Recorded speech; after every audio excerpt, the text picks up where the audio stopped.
Minimal harus ada 6 orang per kecamatan. Minimal itu ya pendaftar. Ya. Memang kalau yang datang ke kita sudah sangat banyak. Sampai kemarin sudah tembus angka 90 orang. 90 orang dari seluruh kecamatan. Dari seluruh kecamatan. Tapi yang kita terima berkasnya itu masih 61.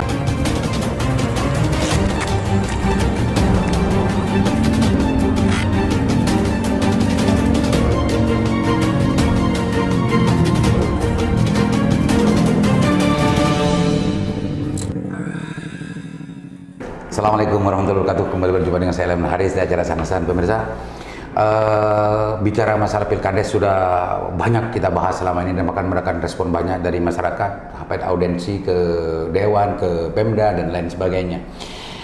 Hari ini saya mengundang satu ketua Bawaslu Kabupaten Bangkalan yang hari ini ada tahapan seleksi Panwascam ad hoc. Kita dalami bersama apa tahapan-tahapannya itu akan berjalan sebagaimana pas, terukur, terarah, apa bagaimana kita dan pemirsa. Assalamualaikum Pak Dinda Ketua. Waalaikumsalam Ganda. Siap, Anda sibuk sekarang ya Pak Ketua ya? Iya, tahapan sudah dimulai, harus menyibukkan diri. Menyibukkan diri ya? Iya. Terpaksa sibuk, memaksakan sibuk, atau memang dia harus sibuk ini? Menjalankan kewajiban ini. Sudah lama tenang-tenang, sekarang sudah saatnya bekerja 24 jam ini. Dinda Ketua, kalau di event elektabilitas, pemilu, pilkada, washabiyah, Juma'in itu sebetulnya kan penentuan hari H kan sudah lebih dulu. Benar ya. Di pemilu event hari ini meskipun selesai dari subah Covid, sama nggak penentuan hari hanya sudah ditetapkan nggak di Indonesia? Iya, memang titik tumpunya itu tanggal coblosan harus ditentukan terlebih dahulu gitu ya. Jadi nanti pemilu kita sudah ditetapkan 14 Februari 2024 bertepatan dengan hari Valentine nanti ya. 14 Januari. Iya, sedang Februari. 14 Februari untuk pemilu ya, milih DPR Bangkalan, DPR Jatim, DPR RI, DPD, sama presiden wakil presiden ya. 5 kotak yang 14 Februari. Ya. Lang pilkada sudah ditetapkan juga. Pilkada serentak 27 November 2024. November 14 ke November, berarti Februari ke November. Februari ke November. Berjalan terus ya. Iya. Penyelenggara pemilu ya. Ngebut ini. Dan sekarang Tahapan sekarang rekrutmen seleksi pengawas ad hoc. Pengawas ad hoc. Kayaknya berbeda tuh dengan pilkades Bangkalan. Kalau pilkades di Bangkalan ini justru yang didahulukan pembentukan P2KD dan hari hanya belum dijelaskan. Tapi ini nggak usah dibahas. Oh, enggak gitu, Ganda, gitu ya. Kan memang hari hanya dulu harus ditetapkan sehingga kita tahu panitia ini kerjanya berapa bulan, digaji berapa bulan. Kalau hari hanya nggak ketemu kan nggak tahu ini masa kerjanya berapa bulan, gajinya berapa bulan. Itu kan logika yang dipakai yang sudah menjadi kebiasaan ketika ada event elektabilitas di tingkat nasional. Oh iya. Di daerah lain. Kalau di sini kan memang berbeda, Dinda. Ada saja kan ini. Dinda Ketua, sekarang sudah masuk ke dalam seleksi Panwascam ad hoc ya. Kalau tidak salah itu dimulai sejak kapan dan kapan terakhir? Dimulai kemarin tanggal 21 hari Rabu, nanti terakhir pendaftaran tanggal 27 September hari Selasa. Kurang 4 hari ya. Sabtu Minggu juga kita buka, jadi harinya hari kalender kalau sudah pemilu ini. Ya. Berarti kurang 4 harian ya? Sabtu, Minggu, Senin, Selasa, kurang 4 hari. 4 hari. Ya, 4 hari. Pantauannya Dinda Ketua, kalau Ketua kan sebetulnya itu sudah ada yang ngurus itu. Tapi informasi yang dari ngurusin tentang masalah pendaftaran Panwascam itu sudah berapa persen dari setiap kecamatan yang sudah mendaftar? Ya, jadi nanti untuk pendaftar kita minimal 2 kali kebutuhan. Kita yang butuhkan 3 orang. Minimal harus ada 6 orang per kecamatan. Minimal itu ya pendaftar. Ya. Memang kalau yang datang ke kita sudah sangat banyak. Sampai kemarin sudah tembus angka 90 orang. 90 orang dari seluruh kecamatan. Dari seluruh kecamatan. kecamatan. Tapi yang kita terima berkasnya itu masih 61. 61 orang. 61 orang. Ya, jadi masih jauh memang dari kebutuhan yang minimal pendaftar. 6 per kecamatan ya. Minimal, Minimal ya. 6 per kecamatan, dan itu apa bebas? Apa harus ada aturan tertentu? Harus ada aturan yang mengharuskan harus ada perempuannya seperti dulu? Sekarang mendaftar Panwascam itu dipermudah. Ya, yang penting KTP elektronik usia 25 tahun, KTP Bangkalan. Boleh daftar di kecamatan mana saja. Dulu kan nggak bisa. Oh ya gitu. Dulu KTP Modung harus daftar Modung. Sekarang KTP Modung bisa daftar ke Kuanyar, ke kota, ke Blega, ya, asalkan KTP-nya kabupaten. Agak elastis ya. Terus komposisinya? Komposisi itu boleh apa laki-laki semua atau kalau dulu kan sempat ada aturan kalau tidak salah minimal sekian persen perempuan kan gitu. Benar. Memang di undang-undang frase kata wajib belum disahkan sama pembuat undang-undang ya. Masih memperhatikan 30% keterwakilan perempuan. Tapi bedanya rekrutmen ad hoc tahun ini di Bawaslu, ruang untuk perempuan itu sangat dibuka lebar. Jadi misal kalau pendaftar di Kecamatan Konang itu sudah 10 misalkan, minimal kan 6 nih, 10. Tapi tidak ada satupun pendaftar perempuan, maka kami akan membuka perpanjangan sampai perempuan itu ada. Begitu?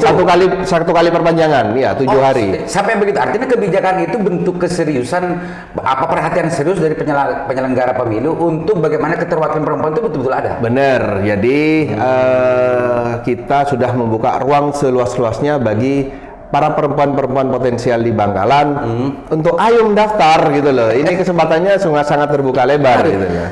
Kalau di salah satu kecamatan tidak ada keterwakilan perempuan, sampai 20 orang laki-laki semua, tidak ada satupun perempuan, diperpanjang. Itu wajib apa memang kebijakan Bawaslu sini? Oh, sudah se-Indonesia ini, sudah juknisnya seperti ini. Kebijakan Bawaslu. Bawaslu ya? Benar. Wah, ini luar biasa, karena kalau di Bangkalan ini sering dan kebiasaannya perempuan tuh tidak begitu tertarik dengan ini loh. Nah, yang dari sekarang 61 ini sudah ada perempuannya nggak? Perempuannya masih 6. Masih minim sekali ini. Ayo para perempuan-perempuan ini. Nah, ini sangat luar biasa. Ini yang terjadi selama itu tentang masalah penyelenggara pemilu. Memang perempuan itu tidak seperti laki-laki ketertarikannya untuk menjadi penyelenggara pemilu. Tapi saya yakin akan tertarik kan gitu ya, nanti ya. Karena sekarang peluangnya banyak ya. Peluang besar, kesejahteraan makin dijamin ya untuk menjadi penyelenggara pemilu. Oh iya. Dina Ketua, sebetulnya sekarang gitu ya, untuk sebagai Panwascam ad hoc itu haknya yang diatur di aturan undang-undang kan mendapat berapa ya, istilahnya honornya berapa sekarang? Ya, jadi kesejahteraan menjadi penyelenggara pemilu itu sekarang semakin baik gitu kan ya. Jadi sudah naik dari tahun-tahun sebelumnya gitu ya. Untuk di Panwascam ketua itu 2.200.000. 2.200.000. Ya, dari dulu yang hanya sangat minim gitu ya. 1 juta dulu. 1 jutaan gitu ya. Kalau PPK nanti itu 2.500.000. Dipotong pajak ya? Enggak. Kalau pajak pasti. Ya, 22 ini bruto. Pajak, potong pajak. Tapi di luar itu kan masih ada tunjangan, masih ada jaminan kesehatan, jaminan kecelakaan kerja, gitu ya, operasional lainnya. Ya. Sejahtera lah jadi penyelenggara pemilu nanti. Ini peluang, peluang. Tapi sebetulnya ini peluang bagi orang-orang yang punya komitmen untuk bagaimana membangun demokrasi, gitu kan? Benar. Tidak Ketua, dari kesejahteraan dan macamnya itu sebetulnya. Nanti untuk pelaksanaan seleksi ini kan teknisnya sama nggak dengan yang sebelumnya? Beda ya, gitu ya. Yang jelas Bawaslu sudah sangat mempermudah. Dulu orang mau daftar masih harus ngurus SKCK, masih ngurus surat keterangan tidak dipidana ke pengadilan negeri, harus rohani narkoba, biayanya gede dulu, ribet dan gede. Sekarang sudah sangat dipermudah. Ya, tanpa itu semua, nggak usah SKCK, nggak usah pengadilan negeri, cukup 1 lembar surat pernyataan bermaterai 10.000 saja. Modalnya hanya 10.000 materai sama surat keterangan sehat Puskesmas saja 10.000 juga, 20.000 lah cukup lah. Wah, ini mestinya kalau sudah dipermudah Dipermudah. ini sudah 4 hari loh, sudah 3 hari 4 hari ya. 3 hari 3 hari ini. Mestinya sudah melampaui 100 orang ini mestinya gitu ya. Oh, jangan-jangan ya, ini masih banyak belum mendengar mungkin. Sebenarnya banyak yang sudah datang, cuman ada belum dirangkap 3, fotonya belum lengkap, itu aja gitu. Saya yakin akan membeludak dan banyak. Nina Ketua, teknis selanjutnya setelah pendaftaran gitu lah. Teknisnya itu kalau dulu itu kan anggapan dan informasi yang saya dapatkan, karena saya belum pernah daftar dulu, tapi belum pernah mengalami secara langsung menjadi penyelenggara pemilu. Informasinya kalau dulu itu otoritas untuk memilih pendaftar yang ingin masuk itu adalah Bawaslu gitu ya. Kalau sekarang bagaimana teknisnya? Apa memang ada sesuatu yang dianggap itu betul-betul fair play? Keterbukaan terus kami bangun ya di Bawaslu ya, termasuk pada saat proses rekrutmen ini gitu ya. Salah satu buktinya gitu ya, tes tertulis yang akan kita lakukan setelah lolos administrasi akan ada tes tertulis. Tahapan tes tertulis ini akan kita pakai format CAT, sama seperti seleksi PNS, sama dengan seleksi P3K. Pakai komputer, diklik langsung keluar nilainya. Terus Bawaslu sendiri meranking dari itu? Benar ya, nanti soalnya, kodenya semua dibawa oleh Bawaslu RI. Jadi nilai itu sudah tidak bisa dimanipulasi, langsung keluar ranking pada saat itu juga, ketahuan 6 besarnya. Peringkat 6 tertinggi ya dari setiap kecamatan akan lolos ke babak selanjutnya berikutnya. Berarti dari sekian berapapun itu nanti di satu kecamatan ke-6. Diseleksi ambil 6. Nah, ini perlu dipahami pemirsa yang ingin mendaftar menjadi Panwascam itu. Dari berapapun yang mendaftar di salah satu kecamatan itu akan disaring menjadi 6 untuk ke seleksi wawancara. Yang ke-6 ini harus melewati satu pendaftaran lolos administrasi, yang kedua adalah lolos tes tulis CAT. CAT ini masih bisa enggak? Karena kalau bahasa orang Madura itu begini, itu alat itu yang buat manusia apa tidak? Kan begitu biasanya orang Madura. Nah, Bawaslu bisa ngotak-ngotak nggak ini?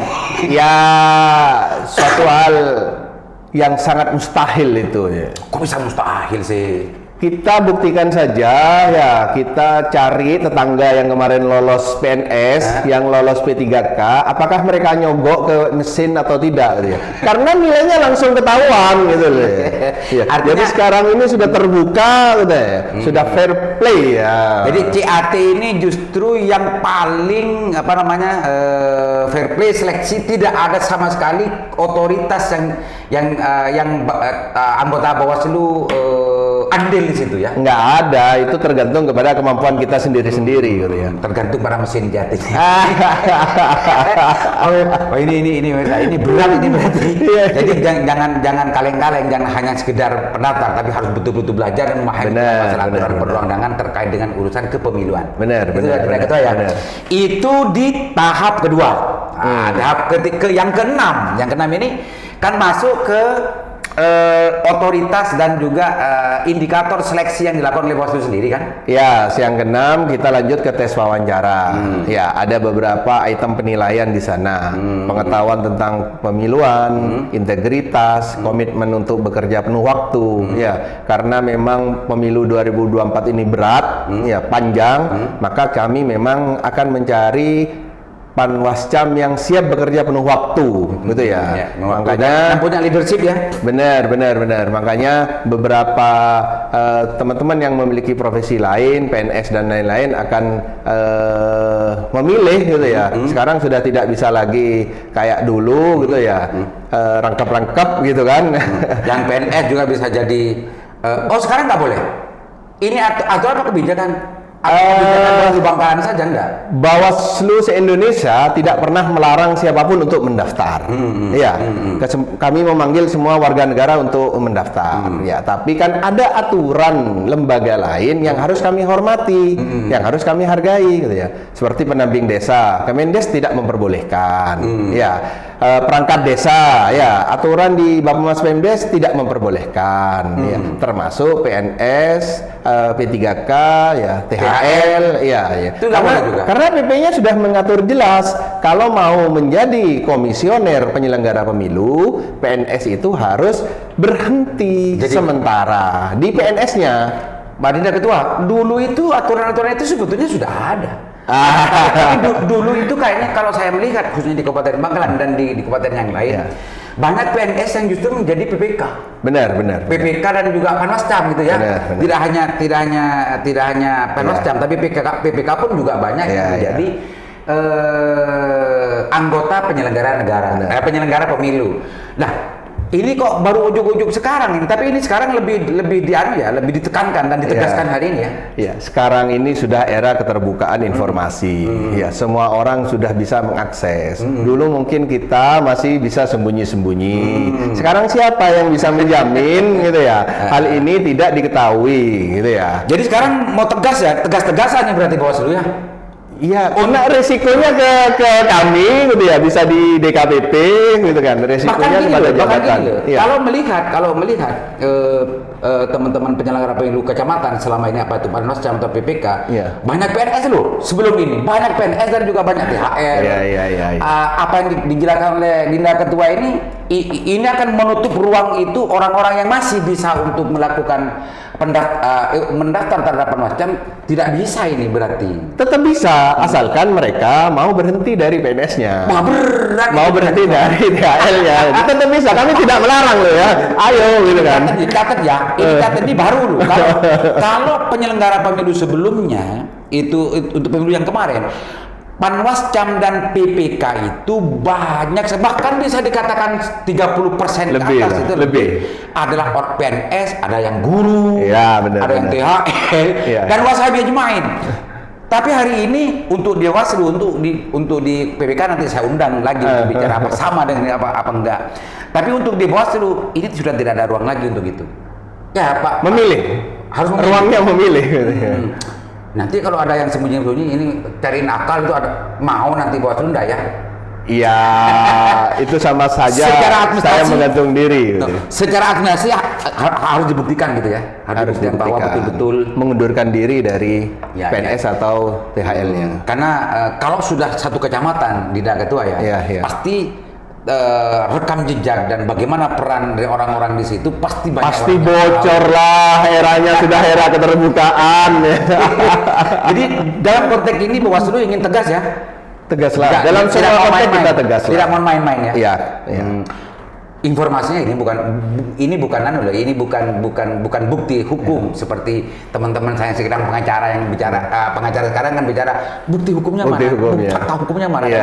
Tapi ini anggapan yang ada dalam pikiran publik bahwa selama ini penyelenggara pemilu itu adalah baik itu Panwascam ataupun yang lain-lain apa itu PPK itu tidak steril dari urusan-urusan ketidaktegasan dan main-main itu. Dinda Ketua responnya direspon.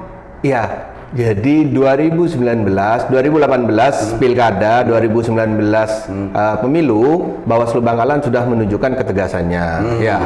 PNS sudah ada yang diturunkan pangkatnya karena ikut kampanye. PSU sudah kami lakukan.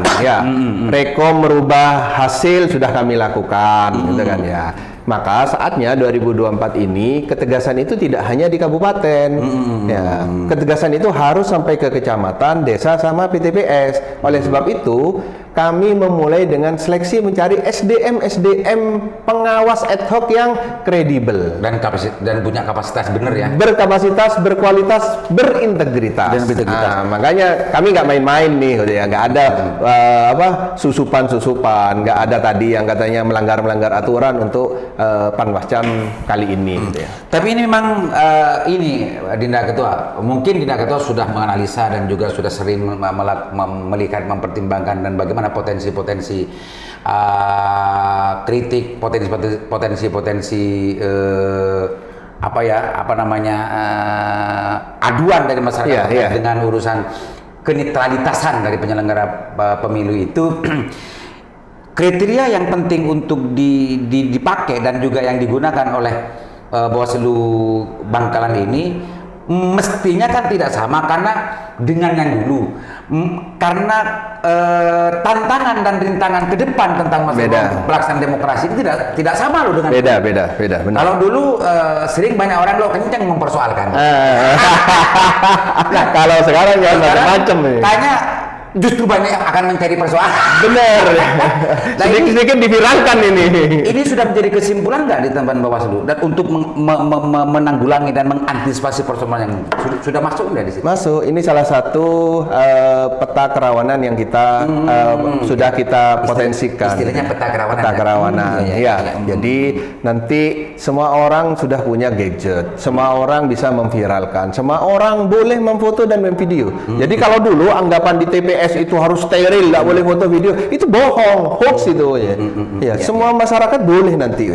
Jadi kalau kita para penyelenggara masih mau bermain-main seperti dulu-dulu, siap-siap dia akan dibully orang, siap-siap dia akan dipecat, siap-siap dia akan dipenjara. Karena sekarang sudah era-era yang beda dengan dulu. Bawaslu ini memang harus punya madhab semacam ini. Dan Bawaslu itu ya memang pengawas sebetulnya. Memang doktrinnya adalah doktrin curiga. Jadi husnudzon tidak boleh dipakai. Tidak boleh dipakai. Benar. Dugaan tidak bersalah, praduga tak bersalah. Itu ada dari kita gitu kan? Kita harus curiga. Harus curiga karena memang potensial disalahgunakan. Benar. Dari itu semua, Mbak, nanti seleksi ini akan mencari orang-orang yang betul-betul mampu untuk menghadapi sekuat mungkin menghadapi persoalan-persoalan yang dimungkinkan terjadi dan muncul persoalan di daerah itu. Gitu Dinda Ketua ya. Dan ternyata itu sudah menjadi kesadaran teman-teman Bawaslu. Ya haruslah, harus kita berubah menjadi lebih baik. Penting nggak atau perlu nggak Bawaslu untuk membuat kriteria tersendiri, kriteria lokal gitu ya? Karena antara di sini dengan yang lain mungkin mempunyai tidak sama tentang tantangan demokrasinya dan tidak sama tentang bagaimana membuat rumusan solusi terhadap persoalan-persoalan yang timbul. Penting nggak dalam tahapan seleksi ini Bawaslu untuk membuat kriteria tersendiri lokal selain kriteria yang sudah ditetapkan oleh Bawaslu Pusat? Iya, jadi nanti kita akan kupas itu saat wawancara. Gitu ya. Yang jelas kita mencari panwascam ad hoc yang berani, bukan berani atokar atau acarok ya, tapi berani jujur, berani menolak iming-iming gitu ya. Kalau sudah kita berintegritas ya pasti kita akan menjalankan tugasnya dengan sebaik-baiknya gitu ya. Makanya kita juga mencari akan banyak nanti lebih kepada anak-anak muda karena ke depan pengawasan kita sudah berbasis teknologi IT gitu ya. Jadi akan banyak penggunaan IT yang kita gunakan pada saat pengawasan nanti gitu ya. Kan yang diawasi tidak hanya urusan pencoblosan, kampanye, wasawi jumain kan juga Pak Dinda Ketua. Ya, tugas kita kan mengawasi kinerjanya KPU dan perilaku atau kegiatan dari partai politik sebagai peserta. Kontestan ya. Iya. Itu salah satu kriteria yang ingin dibangun oleh Bawaslu Bangkalan karena memang melihat ke potensi dan peta kerawanan. Istilah baru peta kerawanan itu sudah disadari betul gitu ya. Salah satunya adalah mencari orang yang berani jujur sebagaimana. Dan yang kedua yang punya kemampuan dan kualitas tentang masalah kenegaraan tentang kepemiluan. Itu juga menjadi kriteria tak terpisah. Mungkin setelah dari kalau sebelumnya Dinda Ketua hanya memakai kriteria dan ketetapan yang dibuat oleh pemerintah Bawaslu Pusat itu kan umum. Bisa dikatakan penting nanti Dinda Ketua untuk merapat di internal Bawaslu menyusun kriteria lokal. Bisa saja. Yang jelas kita Madura ini kan unik, iya kan. Apalagi Bangkalan dan Sampang. Anekdot tidak ada demokrasi di Bangkalan dan Sampang itu kan masih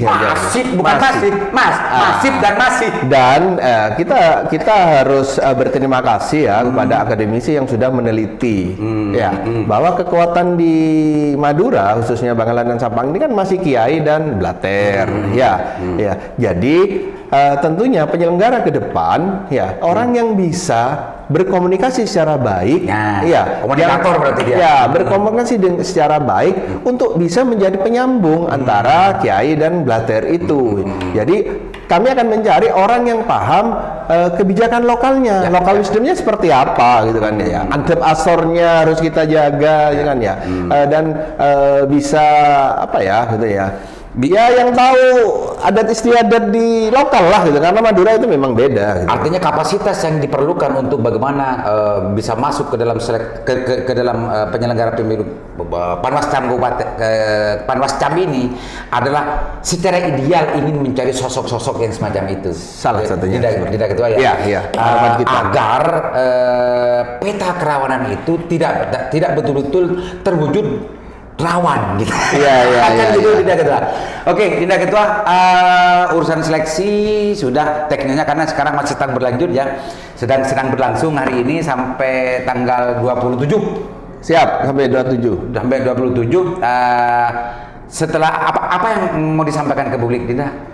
Selain dari apa yang kita bahas tadi, silakan barangkali ada yang mau disampaikan tentang yang ingin ditegaskan lagi oleh Dinda Ketua. Ya, jadi sekali lagi, ayo masyarakat Bangkalan, muda-mudi, gitu ya, sudah saatnya kalian semua yang ada di depan gitu ya untuk mengawal demokrasi di Bangkalan gitu ya. Kesempatan terbuka lebar, sekarang menjadi pengawas pemilu itu murah, meriah, gampang gitu ya. Segera mendaftar gitu ya, baik email, pos ataupun datang langsung gitu kan ya. Kesejahteraannya sudah dijamin gitu ya. Makin bagus gitu ya. Dan kesempatan ini terbuka lebar. Jadi kalau di luar ada anggapan bahwa menjadi Panwascam PPK itu percuma, sudah penuh dan lain-lain, itu bohong besar itu. Harus punya orang dan harus punya uang gitu ya. Itu bohong besar gitu ya, karena sekarang seleksinya terbuka, pakai CAT, nggak bisa ditipu gitu ya. Jadi kesempatannya sangat terbuka gitu ya, dan siap untuk bekerja penuh waktu. Jadi tidak bisa lagi sekarang menjadi penyelenggara pemilu itu sibuk dengan urusan yang lain. Sibuk jadi guru. Benar. Dan lain-lain itu ya, Dinda ya. Iya. Dindanya agak kaku karena memang banyak sebelumnya itu para guru. Oke, Dinda, nanti Lingkar Jatim Bawaslu juga dengan penyelenggara pemilu yang lain, tahapan demi tahapan. Kalau nanti alat-alat dari alat dari sandasan untuk live streaming, saya nanti mencoba untuk mengajak baik itu KPU atau Bawaslu untuk bicara langsung dengan publik. Siap. Dan kita live streaming nanti. Tapi untuk hari ini masih belum siap. Siap. Belum, bukan Bawaslu. Masih lomolong, ada kabel dan hal macamnya masih diuji coba. Nanti kalau sudah oke semuanya, bisa saja di sini, bisa saja di tempat yang lain kita live streaming, dan kita mengundang publik untuk berbicara langsung dan interaksi dengan kita.